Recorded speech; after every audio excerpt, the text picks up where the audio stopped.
I never liked my mother-in-law.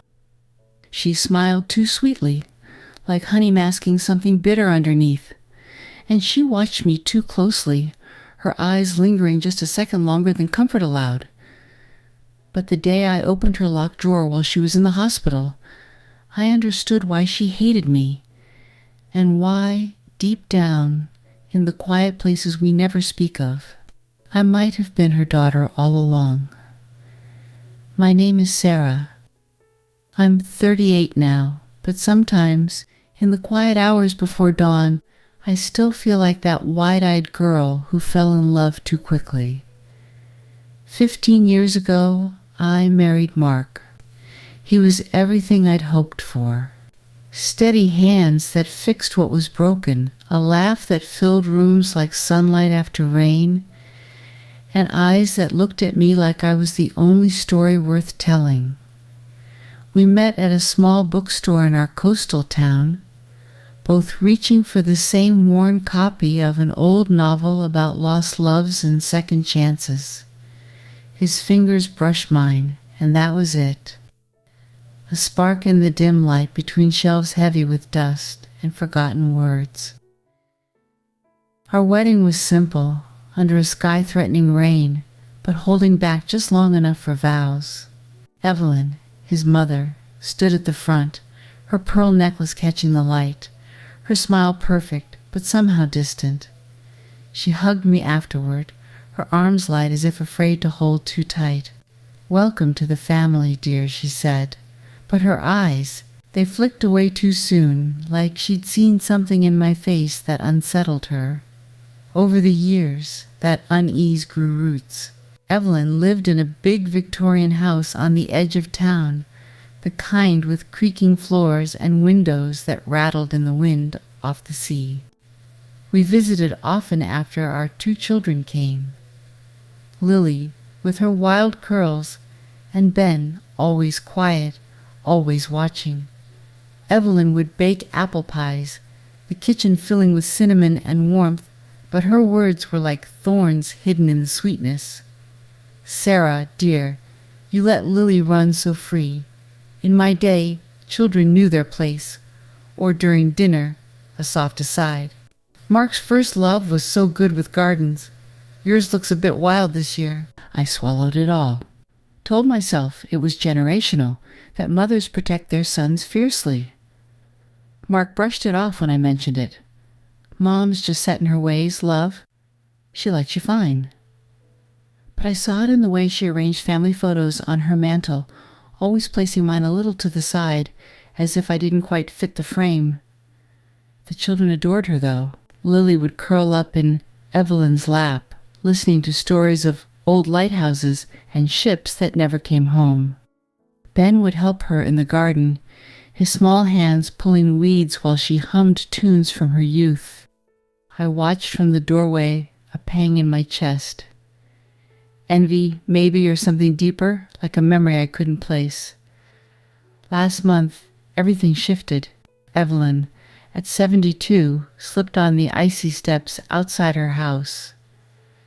A crack like thunder, she said later, and then pain blooming sharp and hot.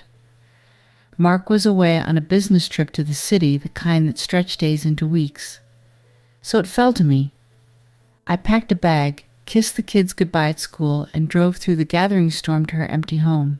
The hospital smelled of antiseptic and wilted flowers. Evelyn lay in the bed, her face paler than the sheets, her hands folded neatly over the blanket. "You didn't have to come," she said, but her voice wavered. I squeezed her hand. It was cold, fragile like old paper.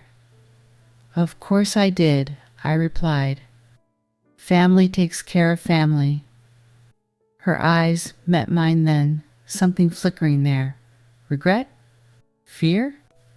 It vanished before I could name it. They kept her for observation, so I settled into her house alone. The rooms echoed with silence, broken only by the relentless rain tapping like fingers on the glass. Nights were the worst. I'd lie in the guest bed, the one with the quilt she'd sewn herself, threads worn from years of use. Sleep came in fragments, haunted by dreams of locked doors and whispers I couldn't catch. One such night, the storm howled fiercer, wind shaking the shutters like angry ghosts. I couldn't stay in bed. I wandered the halls in my robe, feet cold on the hardwood. The study door was ajar, a sliver of moonlight spilling out like an invitation. I'd rarely entered this room. Evelyn's private sanctuary, lined with bookshelves sagging under leather-bound volumes, a mahogany desk dominating the center like a throne. I stepped inside, the air thick with the scent of aged paper and lavender sachets. The desk lamp clicked on with a soft hum, casting warm shadows. My eyes fell on the bottom drawer. It had always been locked, a small brass keyhole gleaming mockingly. Why now? Maybe the loneliness. Maybe the storm urging me on. I remembered a spare key in the kitchen drawer, tucked among rubber bands and forgotten receipts. It fit perfectly, turning with a click that echoed too loud in the quiet. The drawer slid open smoothly, as if it had been waiting for me all these years. Rising journey. Threads of the past unraveling inside, the contents were neat, almost reverent. Bundles of letters, yellowed with age, tied with faded blue ribbon that might once have been vibrant. A small velvet box, its hinges tarnished. And at the bottom, half hidden under a folded handkerchief, a plastic stick I knew from my own pregnancies. A test. Positive. The wrapper bore Evelyn's precise handwriting. March 17th, 1987. 9 months before my birthday. My breath caught, a chill racing down my spine despite the warm lamp glow. I untied the first bundle with trembling fingers. The paper crinkled softly, releasing a faint scent of rosewater, Evelyn's perfume, the one she still wore on special days. The top letter was addressed to my dearest Thomas. Thomas. My father's name. My heart pounded as I read, the words blurring at first, then sharpening into a story I never knew existed. It began in the summer of 1986. Evelyn, then in her early 40s, a widow raising Mark alone after his father's sudden heart attack. My father, Thomas, was an accountant in town, married but unhappy, his wife, my mother. Distant after years of trying for a child that never came. They met at a community fundraiser, hands brushing over a shared plate of sandwiches. What started as polite conversation bloomed into stolen moments. Walks along the beach at dusk, where waves whispered secrets. Coffee in hidden cafes, laughter muffled by the fear of being seen. The letters detailed it all. Evelyn's joy in his touch, the way his voice made her feel young again. The guilt that gnawed at her nights, thinking of Mark asleep upstairs. I know this is wrong, Thomas. One letter read, but when I'm with you, the world feels right for the first time since John died.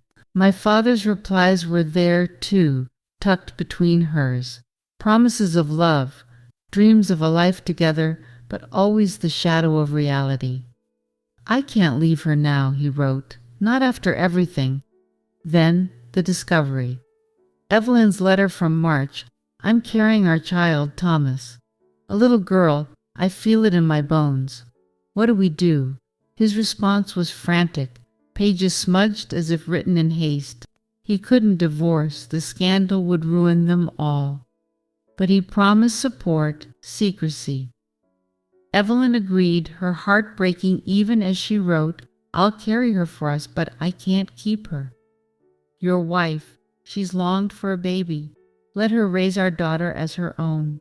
The birth was in a clinic 2 towns over, away from prying eyes. Evelyn described it vividly.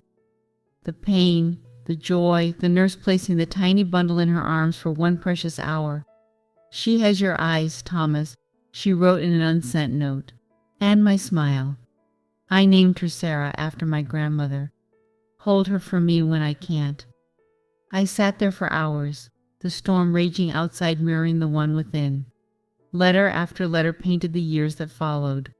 Evelyn, watching from afar as I grew. Through town gossip, school events where she volunteered just to catch a glimpse. The day I started dating Mark, her world shattered anew. Fate is cruel, she confided in a journal entry tucked among the letters. My daughter, loving my son. How do I smile through this? Her resentment wasn't hatred, I realized. It was grief, layered thick over love she could never claim. Every sharp word, every cold glance. It was her way of keeping distance, protecting the secret that burned inside her. I thought of all the times she corrected me, the subtle digs. They weren't about my cooking or my parenting. They were echoes of what she'd lost. Tears fell onto the pages, smudging ink that had waited decades to be seen. The velvet box held a single pearl earring. Half of a pair, perhaps a gift from my father. I held it to the light, watching it shimmer like a captured tear. Outside, the rain softened, but inside me, something hardened into resolve. 2 days later, Evelyn returned home. I drove her from the hospital in silence, the wipers swishing rhythmically against lingering drizzle. She leaned on my arm as we climbed the steps, her grip tighter than necessary. Inside, I helped her to bed, fluffing pillows, pouring water into a glass on the nightstand. Her eyes followed me, sharper now, as if sensing the change. As I turned to leave, her voice cut the air. Small, almost fragile. You found the drawer, didn't you? I froze, hand on the doorknob. Nodded without turning. She sighed, a sound like wind through dry leaves. Sit, Sarah. Please. I did, perching on the edge of the bed, the mattress dipping under my weight. She looked smaller somehow, the hospital having stripped away her usual armor. Tears gathered in the corners of her eyes, tracing paths down cheeks lined with years. I never meant for you to know like this, she whispered. But maybe it's time. The words poured out then, halting at first, then steady. The affair, the pregnancy, the agonizing choice to give me up. I held you once, she said, voice breaking. Just once.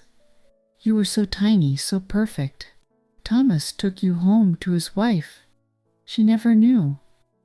I watched you grow, Sarah, from a distance. And when you married Mark, it was like losing you all over again. Seeing you every day, but never as mine. I reached for her hand. It was warmer now, or maybe mine was colder. Why the coldness? I asked softly. All these years, pain, she replied simply. Pure, aching pain. You were the best part of me given away. And there you were, proof of my mistake, happy in a life I couldn't touch. We sat in silence after that, the rain pattering softly, washing the world clean outside. That evening Mark returned. I met him at the door, pulling him into the kitchen where lamplight pooled on the table. I told him everything, my voice steady despite the tremor in my chest. He listened, face paling, hands clenching the edge of the counter. When I finished, he stood, crossed the room, and wrapped me in his arms. No words at first. Just the solid warmth of him, grounding me.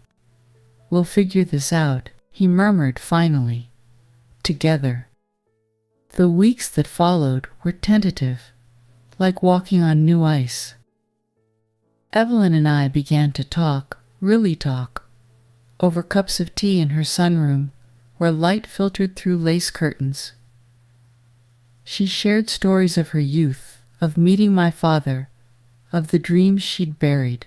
I told her about my childhood, the parts that always felt missing, a puzzle piece out of place. One afternoon, she pressed the velvet box into my hand. The earring, she said. I kept one. Your father gave them to me. Wear it, if you like. I did, fastening it carefully, feeling the weight of it like a bridge across years. Our family dinners changed too. Laughter came easier, glances warmer. Lily noticed first. Grandma smiles more now.